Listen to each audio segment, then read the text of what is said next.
Voici la suite de 3 idées reçues sur la politesse.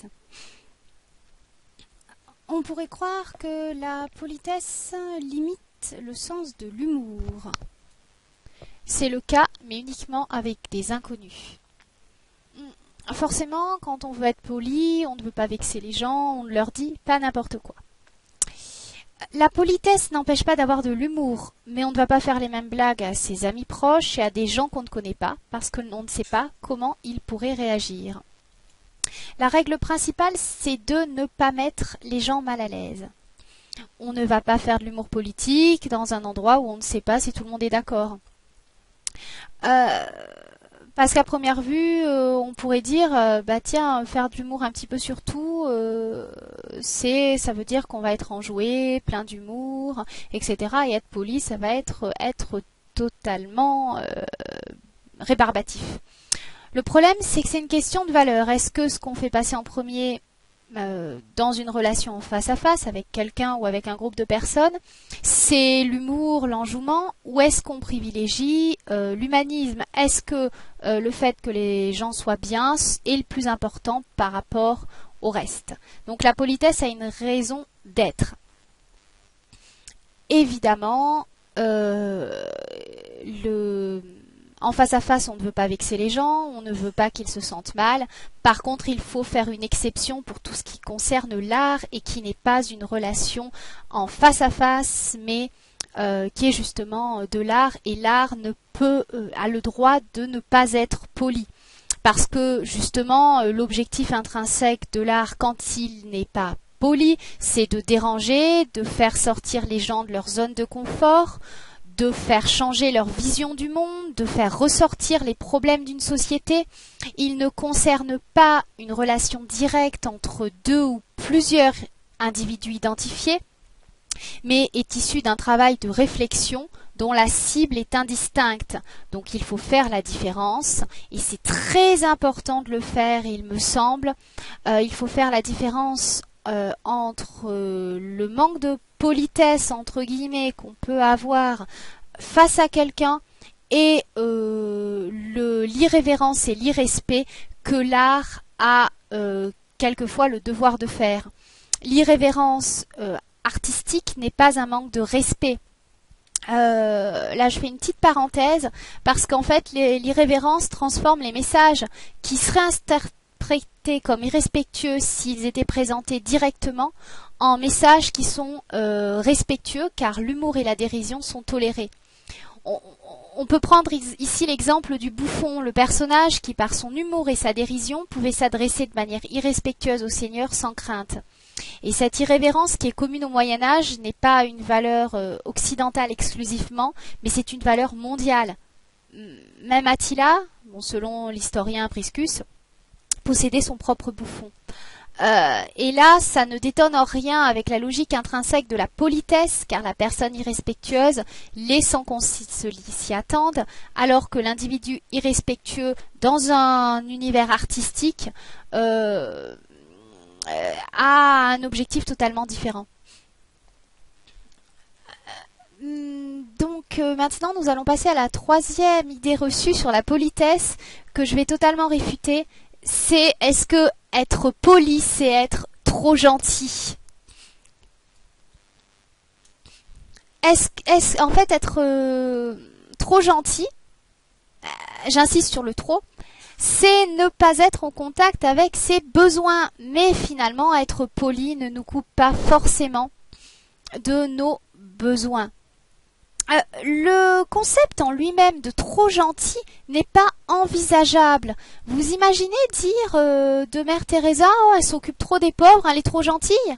Non, être trop gentil dans le sens où on l'entend dans la vie de tous les jours, c'est juste refuser d'être en contact avec ses besoins parce qu'on est trop en contact avec les besoins des autres. J'ai besoin de quelque chose, je le demande. Moi, il me faut quelque chose et une autre personne veut autre chose. Il est impératif que je fasse passer mes besoins en premier. C'est humain de se faire passer en premier. Ce qui ne signifie pas oublier l'autre. Alors, je m'explique. Être poli et être trop gentil sont deux choses différentes.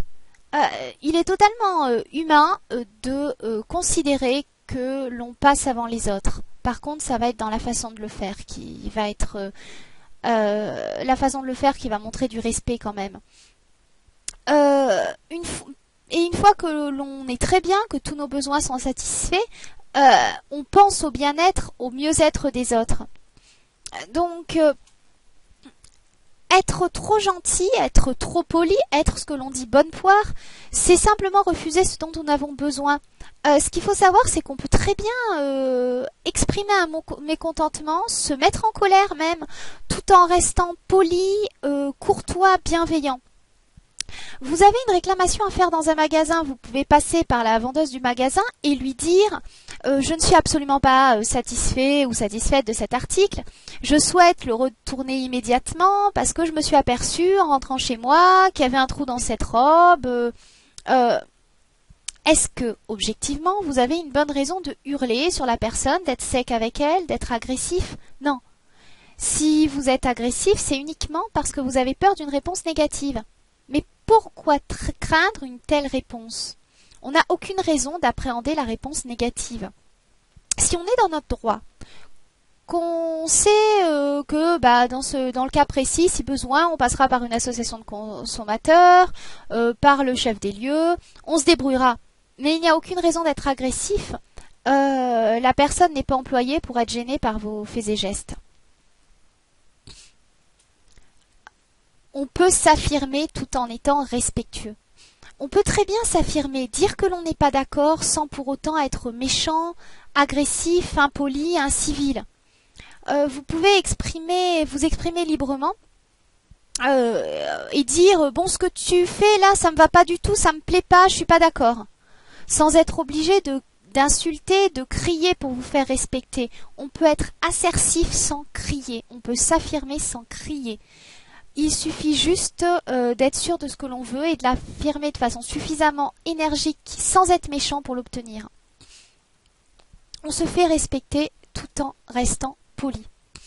Je vais prendre un autre cas. Vous allez au restaurant, votre viande n'est pas cuite. Comme vous ne voulez pas en faire tout un drame, vous laissez passer. Alors, il y a des gens à qui ça arrive beaucoup, qui se disent qu'ils vont pas faire un scandale, parce que ce serait pas correct de pas faire un scandale. Et en fait, on imagine que c'est soit on fait un scandale parce que la viande n'est pas cuite, soit on est agressif envers la personne. Eh bien, vous pouvez très bien aller voir le serveur, la serveuse, lui dire voilà, ma viande est mal cuite, je souhaiterais que vous la fassiez réchauffer. Et insister si la personne dit ah bah non, c'est bien cuit, etc. Insister, dire non, j'insiste, la viande n'est pas cuite. Vous n'avez pas à vous taire et vous dire que vous n'osez pas, que vous êtes trop poli pour vous exprimer. Mais d'un autre côté, vous n'êtes pas non plus obligé de vous lever, de hurler sur le serveur, au risque de tendre vers l'incivilité à travers des mots incorrects ou grossiers, ou à la limite des insultes. Entre ces deux réactions extrêmes, le bon réflexe est de dire au serveur que vous souhaiteriez faire réchauffer votre plat. Si jamais la personne refuse de le faire ou ne le fait pas bien, ça m'est déjà arrivé avec un steak haché surgelé dans une grande chaîne. La viande en question était mal cuite, cuite des deux côtés, mais l'intérieur était encore congelé. Donc j'ai demandé à la faire réchauffer, mais le résultat n'était pas mieux. Vous pouvez toujours lui donner vos propres directives. Ça fait un moment que vous me le ramenez, il ne faut pas exagérer. Je demande un nouveau steak haché. Cette fois-ci, vous le cuirez à basse température pour que ça cuise des deux côtés et au milieu. Dans ce cas-là, soyez sûr que le serveur ne vous répondra pas de façon incongrue.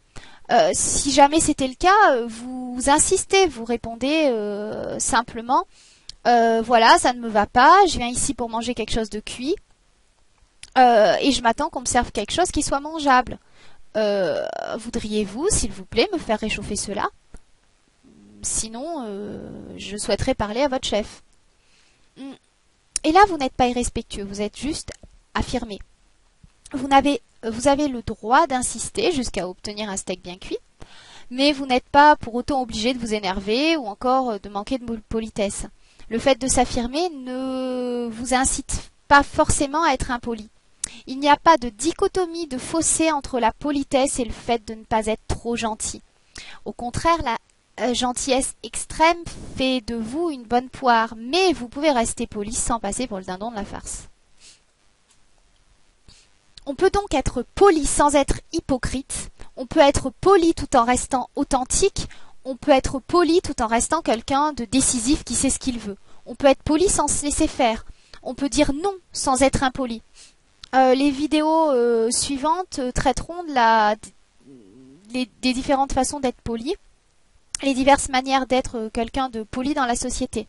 Il y aura des vidéos adressées aux adultes, donc à vous. Je ferai également des vidéos adressées aux enfants parce que clairement on a un gros problème de politesse, autant parmi les enfants que quelquefois parmi les adultes. Ce n'est pas volontaire, c'est un phénomène de société, nous allons en reparler. Donc la prochaine vidéo traitera des avantages de la politesse, quel rôle joue la politesse dans la société. Donc on en a un peu traité dans ce sujet, mais en arrière-fond, nous allons maintenant découvrir le genre de société dans laquelle nous évoluerions si tout le monde était poli, courtois, sympathique, mais quand même affirmé. Nous définirons enfin ce qui se fait et ce qui ne se fait pas dans différentes circonstances, en expliquant pourquoi. La politesse, c'est pas le savoir-vivre comme vous avez pu le voir quelquefois dans certains manuels de savoir-vivre pas forcément très très bien faits, où on vous explique qu'il faut bien utiliser les couteaux à poisson, à viande, etc. Bon, personnellement, si je vais chez des gens qui me mettent des couteaux à viande, à poisson et que je n'y comprends rien, je demande tout simplement à quoi ça sert, poliment. Si vous êtes intéressé par ces manières, il vous suffit de vous demander, de vous documenter en lisant des livres qui traitent sur ce sujet. Le savoir-vivre tel quel, avec faites ci, ne faites pas ça, a été très couramment traité. Moi, je ne vais pas vous dire ne vous resservez pas du fromage ou de la salade. On le trouve dans certains livres. Parce que pour moi, ça n'a pas d'intérêt. Donc, par contre, si vous êtes avec des gens de la haute société qui ont l'habitude de ne pas se resservir du fromage ou de la salade, et que vous savez cela, vous pouvez très bien faire comme eux afin de ne pas les mettre mal à l'aise. En tout cas, même si c'est marqué dans les manuels de savoir-vivre, c'est pas une raison pour le faire. Ce qui importe, c'est de ne pas manquer de respect aux gens et aussi de vouloir faire en sorte que les gens soient à l'aise, que les gens ne soient pas gênés. Et si vous décidez de ne pas vous resservir de la salade parce que c'est marqué dans tel manuel de politesse, ce n'est pas forcément la meilleure attitude. Par contre, si vous décidez de ne pas vous resservir de la salade parce que vous savez que la personne considère ça comme irrespectueux, vous pouvez très bien vous adapter, il n'y a rien de mal à ça. Moi, je ne vous parlerai pas de ça, je vous parlerai de la politesse et de son intérêt fondamental qui est celui de vivre ensemble.